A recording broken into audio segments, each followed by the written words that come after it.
नमस्ते, मैं doctor Govinda Kumar Trivedi, chief medical officer Balaji रोकधाम। आज हम उस चीज़ के बारे में बात करने वाले हैं जो बहुत प्रोमिनेंट है। अभी अगर देखा जाए तो भारत में सर्दी का सीजन शुरू हो चुका है। उत्तर भारत से लेकर दक्षिण भारत तक सर्दी के साथ साथ एक और चीज़ प्रोमिनेंट होने वाली है जो आपके स्वास्थ्य की दृष्टि से लाभदायक नहीं है, जैसे कफ, खांसी, कोल्ड, नाक का बहना, साइनस या इस तरह के वायरल बैक्टीरियल इन्फेक्शन जो सर्दियों में ज़्यादातर हो जाते हैं या पाए जाते हैं। ऐसी परिस्थिति में हमें क्या करना चाहिए, इसके बारे में हम आज वेलक्योर के थ्रू ई लर्निंग कोर्सेज में सुनेंगे। तो जो सबसे पहली बात है कि देखो, सर्दियों में आपको अपना बचाव चाहे गर्म कपड़े से, गर्म पेय से या अपने आप को एक्सरसाइज, हाइड्रेट रखने से कर सकते हो, लेकिन इम्यूनिटी एक बहुत बड़ा फैक्टर है कि जो आपकी बॉडी में प्रेजेंट होना चाहिए। अगर आपकी इम्यूनिटी अच्छी है तो ऑफकोर्स आपको इन्फेक्शन तो होगा, क्योंकि उसको आप प्रिवेंट नहीं कर सकते। हो सकता है कि बहुत सारे इन्फेक्शन आप प्रिवेंट कर पाओ, लेकिन इन्फेक्शन होने के बाद में वो क्रिटिकल कंडीशन में ना जाए, वो ज़्यादा ट्रबल नहीं कर जाए, वो बहुत जल्दी एलिमिनेट हो जाए, यानी कि आपकी जो इम्यूनिटी है उसको रिकॉग्नाइज करके उसके खिलाफ अपने डिफेंस सिस्टम को मजबूत कर सके। तो सर्दियों में जो कफ और कोल्ड, अस्थमा या एलर्जिक ब्रोंकाइटिस होता है, उस परिस्थिति के अंदर अगर आपकी इम्यूनिटी अच्छी है तो वो आपको बाकी जो फर्दर होने वाले कॉम्प्लिकेशंस को रोक सकती है। आपने बहुत सुना होगा कोविड काल में कि तरह तरह के काढ़ा, जैसे कि तुलसी, गिलोय, काली मिर्च, अदरक, ऐसे काढ़े लेने से इम्यूनिटी बढ़ती है। पर उसका एक बहुत बड़ा नुकसान भी है कि ऐसे काढ़े नियमित सेवन करने से, पानी की मात्रा कम करने से और आपकी अगर प्रकृति पित्त की है तो आपको अल्सर भी हो सकता है, आपके शरीर में गर्मी चढ़ सकती है, महिलाओं को माहवारी की समस्या में ज़्यादा ब्लीडिंग हो सकती है, और सबसे बड़ी बात है कि आपके मुंह से लेकर आपके फूड पाइप में अल्सर हो सकते हैं, क्योंकि ये चीज़ें गर्म करती हैं। इसीलिए आपको गाय बेगाय ऐसे ही किसी भी सोशल मीडिया के थ्रू आए हुए किसी भी नुस्खे या फॉर्मूले को ऐसा उपयोग नहीं लेना है। हम आपको बहुत सिंपल फॉर्मूला बताएंगे वेलक्योर के थ्रू, जो सेफ भी है और करने के लिए भी ईजी है, साथ में उसका किसी प्रकार का कॉम्प्लिकेशंस नहीं है। इम्यूनिटी डेवलपमेंट की बात करें तो आपको अच्छे से पता है कि एंटीऑक्सीडेंट और विटामिन सी रिच फूड ही उसमें दिया जाता है। चूंकि सर्दियों में खट्टे फूड्स का सेवन कम करने की सलाह दी गई है, वो अपने आप में ठंडे होते हैं और उसके कारण भी आपको कफ कोल्ड हो सकता है। आप अगर एक बात का यहाँ पर ध्यान रखेंगे तो आप ये पाएंगे कि सर्दियों के अंदर घी की, गुड़ की और तिल या मूंगफली की मात्रा का सेवन ज़्यादा करते हैं, जिससे कि खून गाढ़ा हो सकता है और उससे भी हमें बहुत सारे कॉम्प्लिकेशंस यानी कफ अपने चेस्ट में जमा हो सकता है। तो मैं जो आपको फॉर्मूला बताने जा रहा हूँ वो इतना ईजी है, साथ साथ में वो आपकी आंखों की रोशनी, आपके बालों के कलर को, आपके स्किन के टेक्सचर्स को, यानी कि सर्दियों में उसको ड्राई नहीं होने देगी, और सबसे बड़ी बात है कि वो आपके बॉडी में इम्यूनिटी बढ़ाकर एंटी इन्फ्लेमेटरी और एंटीऑक्सीडेंट्स की प्रॉपर्टी को पूरा करेगा। वो आपके जमे हुए एक्सपोरेंट कफ को बाहर निकालेगा और आपको सीवियर कफ कोल्ड होने से रोकेगा। तो मेरे सामने एक आंवला का फ्रूट है, आप देख सकते हो, ये बिल्कुल रॉ आंवला है। तो इसे थोड़ा सा आप सुबह के समय तोड़ लीजिए और गुनगुने पानी में डिप कर दीजिए। गुनगुने में पानी में डिप करने का इसके दो कारण हैं। पहला, इसके ऊपर की सभी अशुद्धि निकल जानी चाहिए। दूसरा, चूंकि इसके अंदर जो ये फाइबर रिच है, इसीलिए जिनको कॉन्स्टिपेशन होता है उनको दिया जाता है, तो इसका फाइबर है वो सॉफ्ट हो जाए और इसका जो खट्टापन है ज़्यादा वो कम हो जाएगा। तो जैसे आपने गुनगुने या गर्म पानी में इसको रख दिया, 5 से 10 मिनट रखने के बाद में इसको साफ करके आपको रॉ ही खाना है, लेकिन एंटी स्टमक खाना है। आप ये भ्रांति मत पालिए कि आंवला खाने से आपको एसिडिटी हो सकती है, नहीं, ऐसा नहीं होता। आंवला खाने से कभी एसिडिटी नहीं होती है। हाँ, अगर आपको समस्या लगती है तो आप उससे पहले 1 गिलास गुनगुना पानी पी सकते हो। आंवला खाली पेट खाने से सर्दियों में आंखों की रोशनी के साथ साथ बालों के लिए, पेट के लिए, डाइजेशन के लिए और सबसे मुख्य कि चेस्ट में पुराने पड़े हुए कफ और कोल्ड को बाहर निकालने में करता है। इसका अगर हम सीधा सत्य कहा जाए तो ये एक इम्यूनिटी बूस्टर टॉनिक है। ये ऐसा फाइटोकेमिकल है कि जो आपकी बॉडी में आपकी इम्यूनिटी को सतत प्रकार से बनाए रखेगा।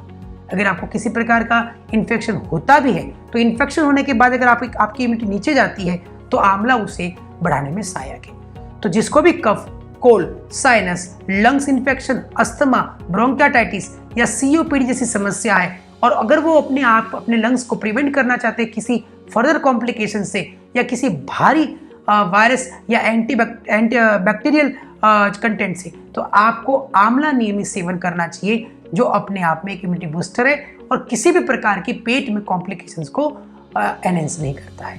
तो इसी के साथ मैं आपको सजेशन देना चाहूँगा कि सबसे पहले हमें कफ कोल्ड के ट्रीटमेंट से पहले करना है हमारी इम्यूनिटी को बूस्ट। सर्दियों में जो सबसे देखा जाए तो तौर पे होने वाला कफ या कोल्ड एक ऐसी प्रॉब्लम है जो सामान्यतः सब में पाई जाती है। डस्ट, पॉल्यूटेंट या किसी और प्रकार से भी ये एग्रीवेट हो सकती है। लेकिन आपको एक बात समझने की जरूरत है, कई बार देखा गया है कि जैसे आपको कफ और कोल्ड होता है, आप एंटी एलर्जिक या कुछ ऐसी मेडिसिन ले लेते हैं जिससे कि आप अपने कफ और कोल्ड को सप्रेस कर देते हो। देखिए, ऐसा नहीं करना है। कफ और कोल्ड आपका दुश्मन नहीं है, ये आपका दोस्त है। दोस्त किस तरह से है कि जैसे ही नाक के पार्टिकल्स में, नॉस्ट्रिल में कुछ टेम्परेचर वेरिएशन होता है तो तुरंत उसके लिए आपकी बॉडी रिएक्ट करती है। जैसे ठंडे पानी में नहाना, ठंडे वातावरण में जाना। और उसी प्रकार से आपने देखा होगा कि गर्मियों में भी लोगों को कफ कोल्ड होता है। तो उसके बहुत सारे कारण हो सकते हैं, लेकिन जो मुख्य कारण है वो सर्दी का बढ़ना या किसी पॉल्यूटेंट का नाक के थ्रू अपने श्वसन जो अंग से यानी लंग्स है उसके अंदर चले जाना। तो आपका जो कफ और कोल्ड है वो डिफेंस मैकेनिज्म की तरह काम करता है और वो आपके इस पॉल्यूटेंट यानी कि फॉरेन बॉडी को बाहर निकालने की कोशिश करता है। तो गलती कहाँ होती है कि आप इस डिफेंस सिस्टम को डिप्रेस कर देते हो, सप्रेस कर देते हो, उसे दबा देते हो। और जब आप उसे दबा देते हो तो आपकी सबसे बड़ी गलती वही हो जाती है कि आपकी बॉडी उसके खिलाफ इम्यूनिटी होते हुए भी डिफेंस फाइट नहीं कर सकती। आपको कफ और कोल्ड को बंद नहीं करना है, इसको एलिमिनेट करना है। आप इस लाइन को बहुत ध्यान से सुनिएगा कि कफ कोल्ड को बंद नहीं करके उसे एलिमिनेट करना है। जिस प्रकार से आप खाना खाते हैं, आपके पेट में मल बनता है, तो मल बनना तो आप बंद नहीं कर सकते, वो तो बनेगा ही, क्योंकि आपने जो कुछ भी खाया है या आपके पेट में जो भी कंटेंट है वो तो बाहर आने चाहेंगे। तो बाहर अगर आ रहे हैं तो उसको आने दीजिए। उसी प्रकार से अगर कफ का डेवलपमेंट हो रहा है या आपकी रनिंग नोज हो रही है या आपको छींके या खांसी अगर आ रही है, तो पहले 1 से 2 दिन तक उन्हें दबाने की जरूरत नहीं है, उन्हें होने दीजिए। वो आपके बॉडी के अंदर, लंग्स के अंदर, ट्रेकियल या एयरवेज के अंदर जाने वाले किसी भी फॉरेन बॉडी को या पॉल्यूटेंट को बाहर फेंकने की कोशिश करते हैं।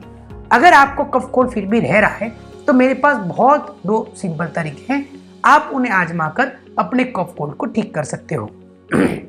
मेरे पास ये नीलगिरी का तेल है, बहुत ही सिंपल। अगर आप देखोगे तो अगर आप ऑफिस में जा रहे हो, अभी आपको इतनी तेज सर्दी नहीं लगी है, कोई फीवर नहीं है, सामान्य ही बस आपको लग रहा है कि नाक ब्लॉक है, तो आप ऐसे ढक्कन खोलकर सिर्फ हल्का सा ऐसा हाथ उंगली के ऊपर ही आपको लगाना है। देखो बिल्कुल हल्का आ गया है, ये बहुत तेज होता है, विक्स की तरह काम करता है। और आपको ऐसे सूंघ लेना है, यानी आपको बाहर के पैसेज पे लगा के वापस आप ढक्कन बंद कर दीजिए। और अगर कुछ हाथ में बचा हुआ है तो इसको मसल कर नाक के उपले भाग में लगा लीजिए। ये तुरंत आपकी छींकों को, आपकी बहती नाक को रोक देगा। अगर आप इस तरह से तेल डायरेक्टली नहीं यूज कर सकते तो आपके पास एक और उपाय है। आप एक छोटी पोटली बना लीजिए जिसमें आधा चम्मच अजवाइन, थोड़ा सा नमक और उसके अंदर ये 1 से 2 ड्रॉप नीलगिरी का तेल उसमें डाल दीजिए। डालने के बाद वो छोटी सी पोटली को कवर करके पास रखिए।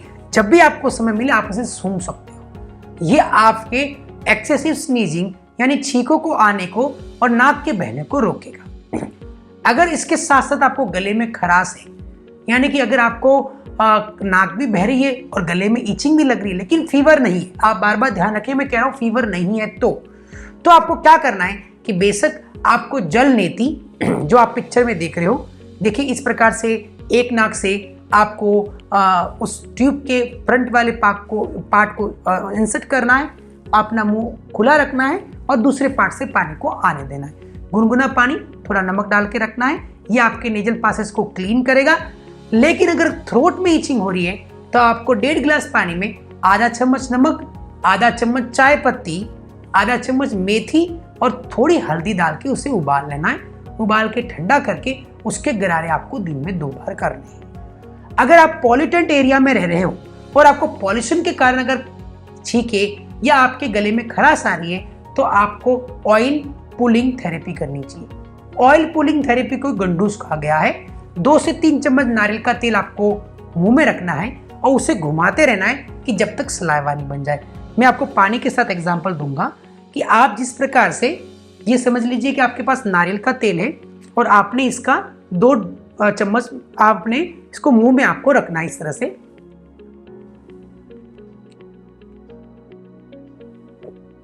इसके बाद में यहाँ आने के बाद में आपको गरारे करना है। इसे पीना नहीं है, जैसे कि मैंने पी लिया क्योंकि ये पानी है, लेकिन आपको पीना नहीं है, आपको गरारे करके उसे थूक देना है।